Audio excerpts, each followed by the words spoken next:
Seigneur, ta parole est grande, elle demeure à jamais. Ta parole est infaillible, rien ne peut la supprimer. Bienvenue à vous, chers spectateurs, ainsi qu'à tous nos spectateurs dans le monde entier, dans un nouvel épisode de notre émission d'études quotidiennes Toute la Bible. Dans ce programme, nous étudions tous les livres de la Bible, de la Genèse à l'Apocalypse, du lundi au vendredi. Si c'est la première fois que vous nous regardez et que vous souhaitez revenir aux épisodes précédents, vous pouvez visiter notre site web toutelabible.net. Vous y trouverez tous les épisodes en vidéo ainsi que les transcriptions des épisodes et il vous sera facile de les télécharger et de créer votre propre bibliothèque personnelle. Dans notre étude des livres de l'Ancien Testament, nous sommes arrivés au livre d'Ésaïe, chapitres 34 et 35. Permettez-moi d'abord d'accueillir notre invité, le serviteur du Seigneur qui est avec nous au studio, le frère Youssef Riyad. Bienvenue, frère Youssef. Merci beaucoup, frère Riyad. Bienvenue aussi à nos invités honorés de vous recevoir. Je vous encourage, chers spectateurs, à rassembler votre famille et à ouvrir votre Bible aux 2 chapitres de l'étude. Si vous avez des questions ou des demandes, envoyez-les nous et nous essayerons de répondre à vos questions. Nous commencerons l'étude dans quelques instants, ne quittez pas.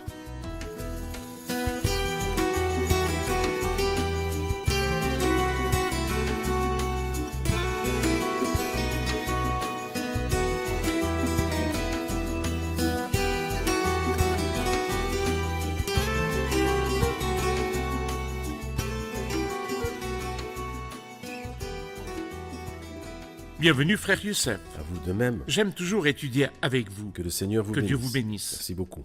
De quoi parle le livre d'Ésaïe au chapitre 34 ? Eh bien, nous pouvons voir un jugement sur les nations. Je l'appellerai le soir du jour du Seigneur, parce que nous savons que le jour du Seigneur, le jour du règne du Christ, a un soir et un matin. Au chapitre 34, il nous parle du soir du jour du Seigneur, de la colère, du jugement, d'une manière effrayante, terrifiante. Et puis ensuite, dans le chapitre 35, nous voyons l'autre côté du tableau.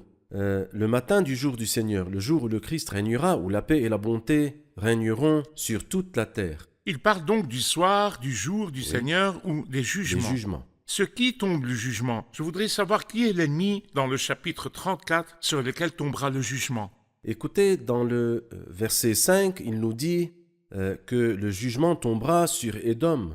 Cependant, moi, personnellement, je ne vois pas Édom comme ce peuple qui se trouve au sud de la Jordanie, parce que nous savons que la Jordanie est actuellement composée d'Ammon au nord, et puis Moab en dessous, et enfin Édom. Je ne pense pas que ce soit uniquement ce groupe qui soit visé, mais je pense plutôt qu'Édom, ici, est une image plutôt générale d'un très très grand groupe.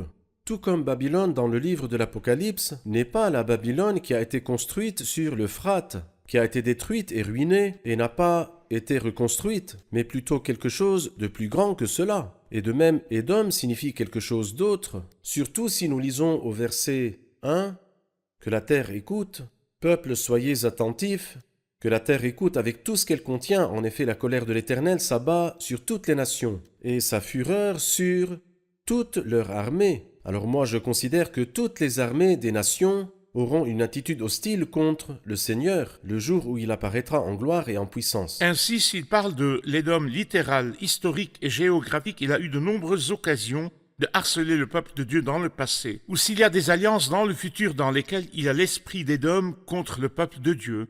Donnez-nous une idée de l'histoire des harcèlements d'Édom à l'égard du peuple de Dieu. Eh bien, de ce point de vue, je considère qu'Édom ne représente pas tant un peuple spécifique qu'une certaine idée. Et quelle est cette idée-là ? Eh bien, il y a beaucoup de choses. La première chose est que nous voyons qu'Édom est un homme qui méprise les choses saintes. Veillez à ce qu'aucun de vous ne fasse preuve d'immoralité sexuelle ou ne se montre profanateur, comme Ésaü. Ésaü, c'est Édom.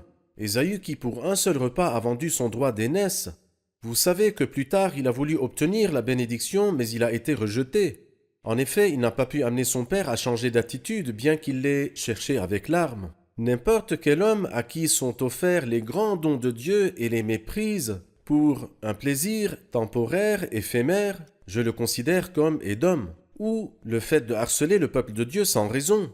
Nous nous souvenons que lorsque le peuple était en détresse dans le désert, il a dit à Édom, « Laisse-nous passer dans ton pays jusqu'à ce que nous atteignions notre pays. Je n'ai absolument aucun intérêt. Je veux juste passer. Et si nous buvons de ton eau, j'en paierai le prix, et si nous mangeons, j'en paierai le prix. Je n'ai aucun intérêt. Mais Édom est sorti à sa rencontre avec l'épée. Pas seulement ça, mais lorsque vous lisez dans la prophétie d'Abdias, vous constaterez qu'il a pris une position injustifiée.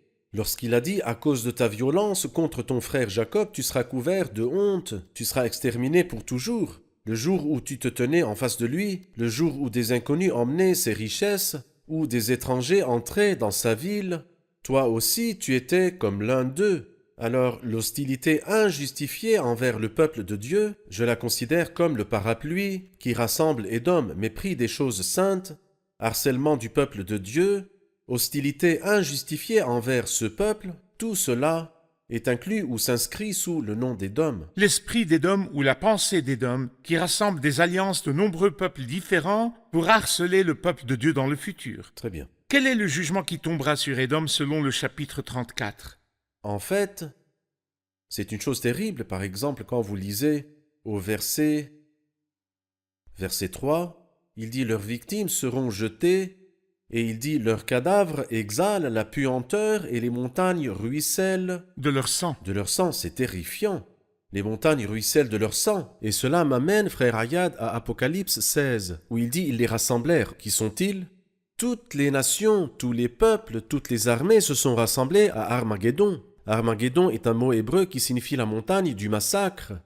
Et les montagnes ruissellent de leur sang. Lorsque nous lisons Apocalypse chapitre 14, il est dit que le sang monta jusqu'aux morts des chevaux, sur une étendue de... Les montagnes seront tellement saturées de sang qu'elles en ruisselleront. C'est horrible, c'est terrifiant, n'est-ce pas? Aujourd'hui, nous pouvons dire que les montagnes ruissellent d'eau.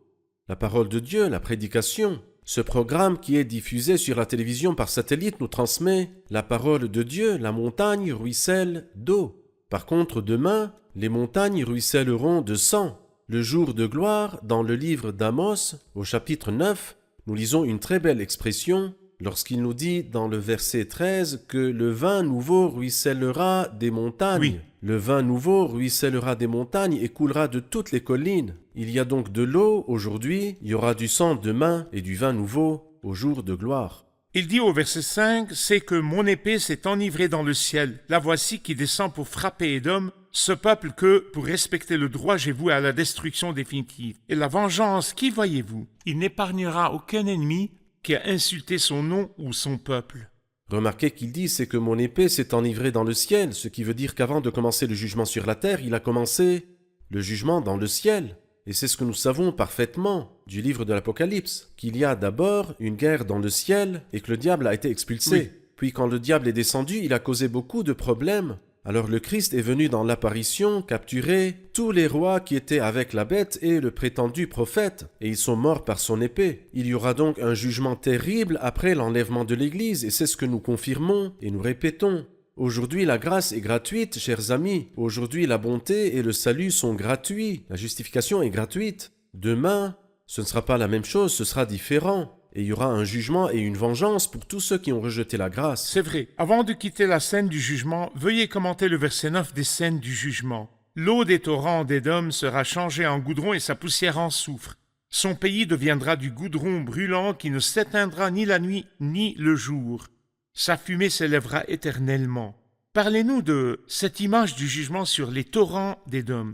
Eh bien, il est clair ici que Dieu permettra à cette vallée de rester. Où En exactement géographiquement, nous ne le savons pas, mais cette vallée sera le symbole de la colère de Dieu tout au long du règne millénaire. Et je pense que dans l'Ancien Testament, nous voyons Édom.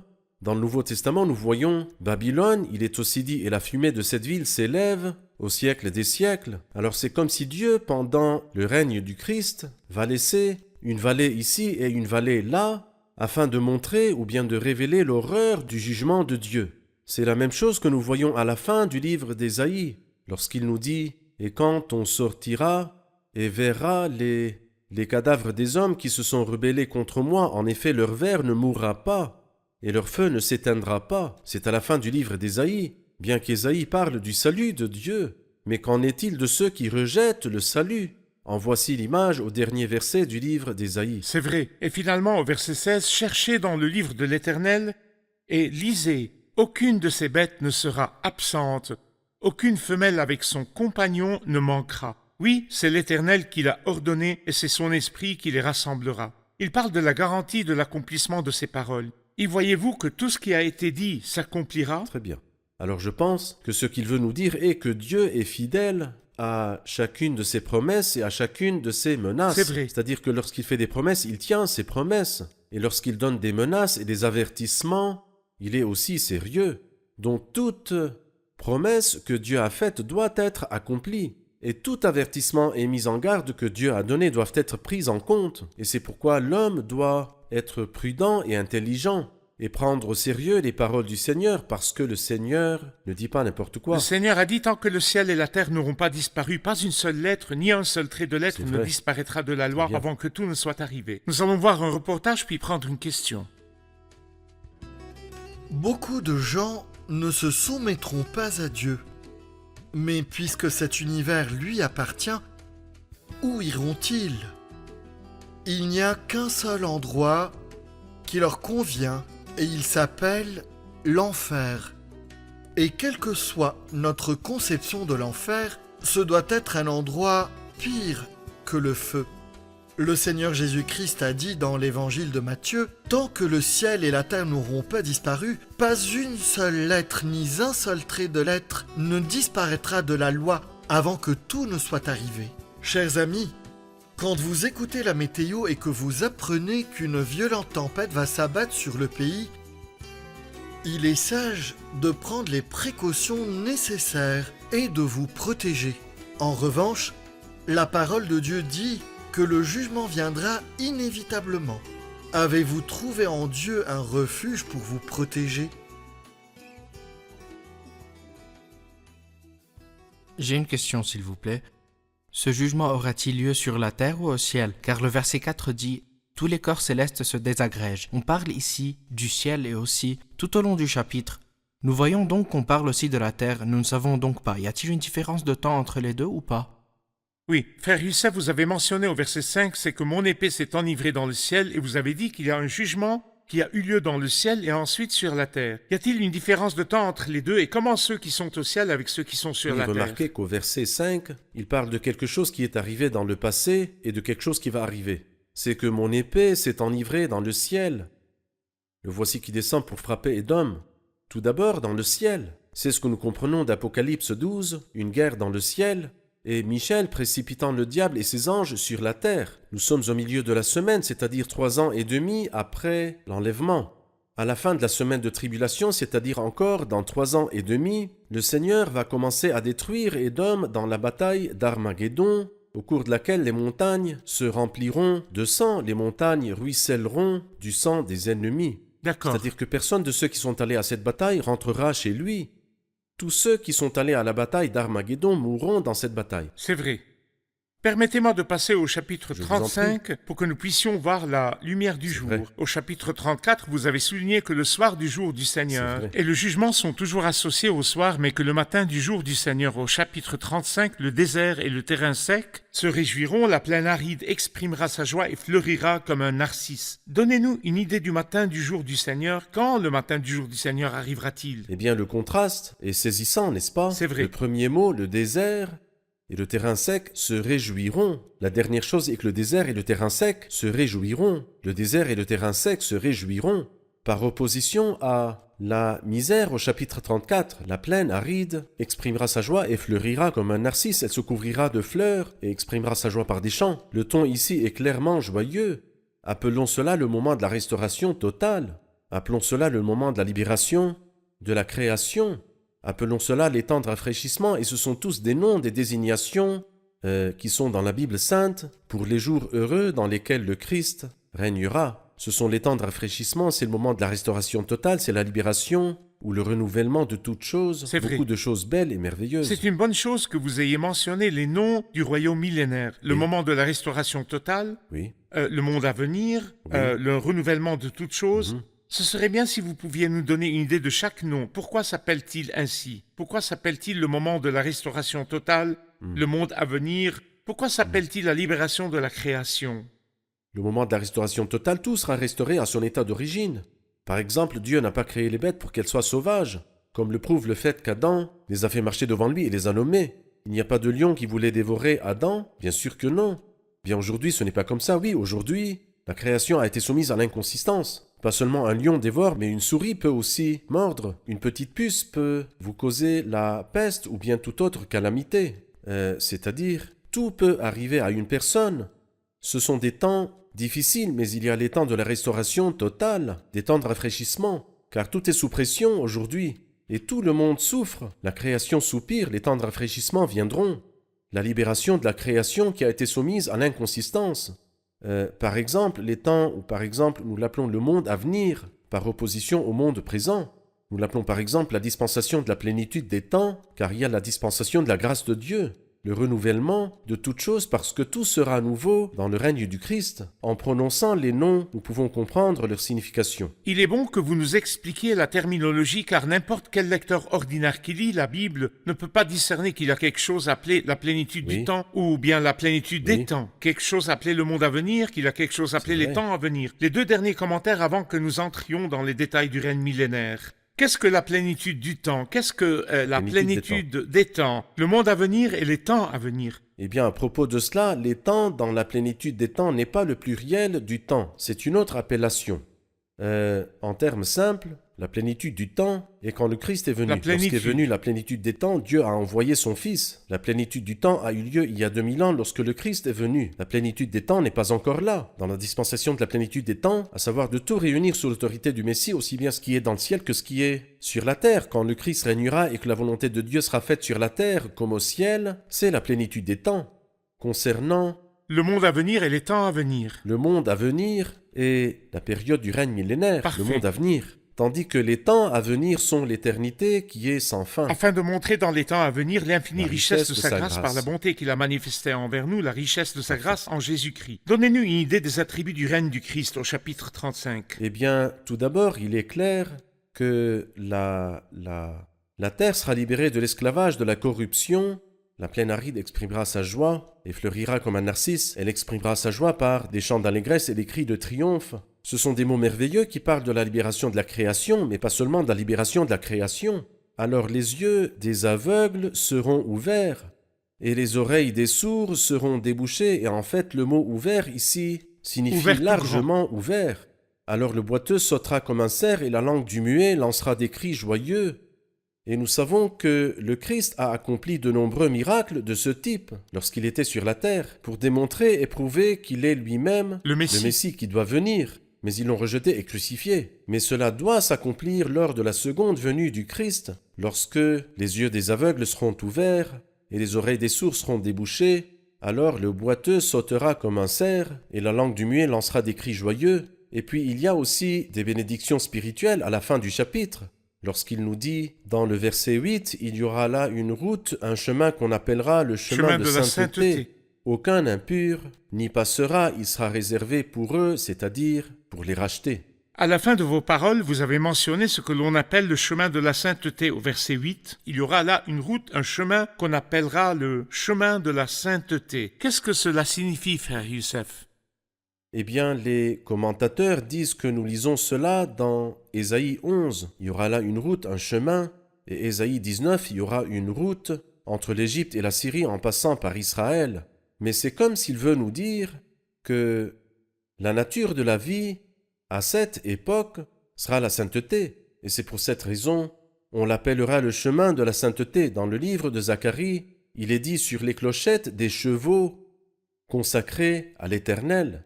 Ensuite, il dit toute marmite à Jérusalem sera consacrée à l'Éternel, ce qui signifie que tout sera saint, le chemin sera saint. Et en fait, le christianisme a été appelé le chemin dans le livre des Actes, et le Christ a été appelé le chemin. Et si le Christ est le chemin et le christianisme est le chemin, cela signifie alors que le christianisme, c'est le Christ. Le christianisme est le Christ. C'est-à-dire nous n'avons pas beaucoup de choses. Et je peux voir dans ce chemin-là qu'il y a certaines choses à relater. Tout d'abord, un chemin facile, un chemin très facile. Comme la Bible nous le dit, il y aura là une route, un chemin qu'on appellera chemin de la sainteté, contrairement au chemin difficile et ardu qui existait auparavant. Mais cette route, ce chemin, ce chemin, cette route est la route ou bien le chemin de la sainteté. Mais c'est aussi un chemin réservé, un chemin pour eux.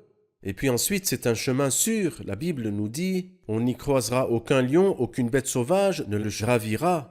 Aucune ne s'y trouvera, ce sont De les l'Éternel. rachetés qui y marcheront. C'est aussi un chemin simple, même les fous, s'ils la traversent, ne pourront pas s'y égarer. Et enfin, c'est un chemin glorieux, car ceux que l'Éternel aura libérés reviendront, ils arriveront à Sion avec des chants de triomphe et une joie éternelle couronnera leur tête. Ils connaîtront la gaieté et la joie, la douleur et les gémissements s'enfuiront.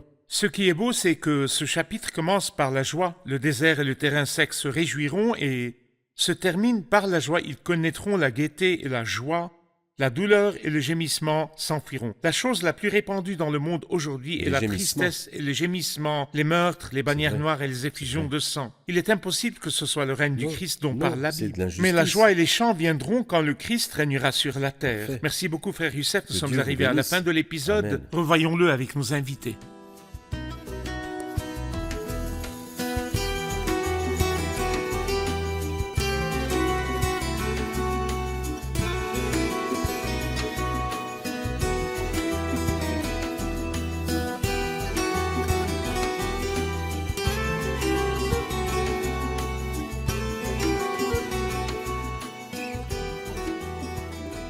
Comment se passe l'étude aujourd'hui? Hein? L'avez-vous apprécié? Selon le chapitre 34, il y a eu un jugement sur Édom. De quel Édom s'agit-il ici? Nous avons appris qu'Édom est une idée.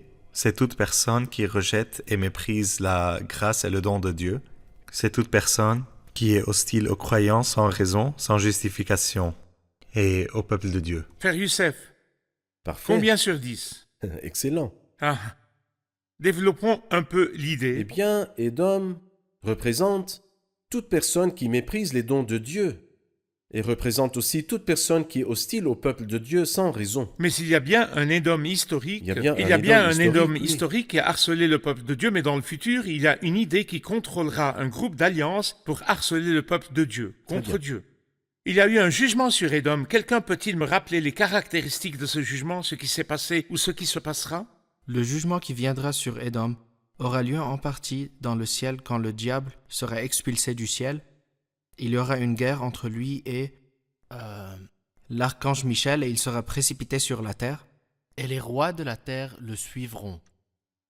Et c'est la deuxième partie du jugement qui aura lieu ici sur la terre. Donc quelque chose se passera dans le ciel et quelque chose sur la terre.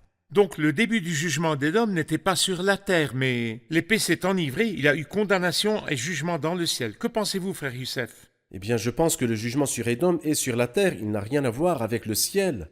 Mais c'est comme s'il voulait nous dire qu'avant de détruire les méchants, les armées rassemblées pour combattre son peuple, Dieu a commencé par les grands, il a commencé par les puissances célestes. Quand il les a Donc chassés. celui qui a fait cela n'aura aucune difficulté à détruire toutes ces queues d'en bas. C'est vrai. Mais Édom n'a rien à voir avec le ciel. Non, Édom est sur Édom la est terre, sur le terre. jugement d'Édom est sur terre, mais le jugement a commencé quand le diable a été expulsé du ciel. bien. Parfait.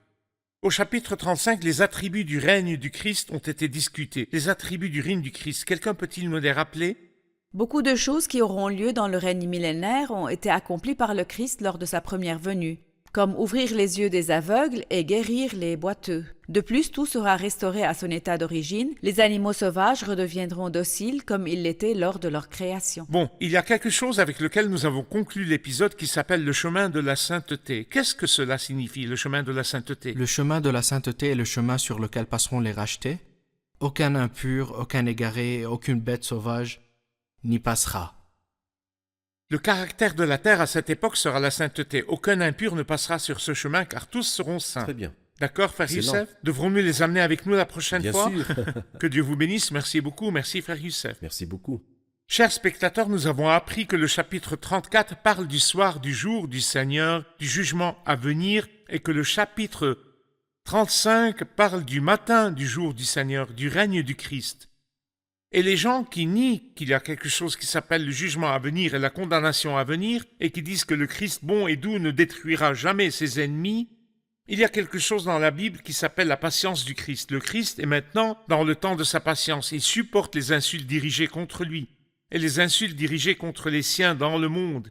Mais un jour viendra appelé le jour de la colère, où l'agneau se mettra en colère, quand il sortira comme le lion de la tribu de Juda. Quand viendra le jour du Seigneur avec son intense colère, fuyez la colère à venir, et réfugiez-vous dans l'œuvre du Christ sur la croix. Je vous retrouve dans le prochain épisode. Que le Seigneur soit avec vous.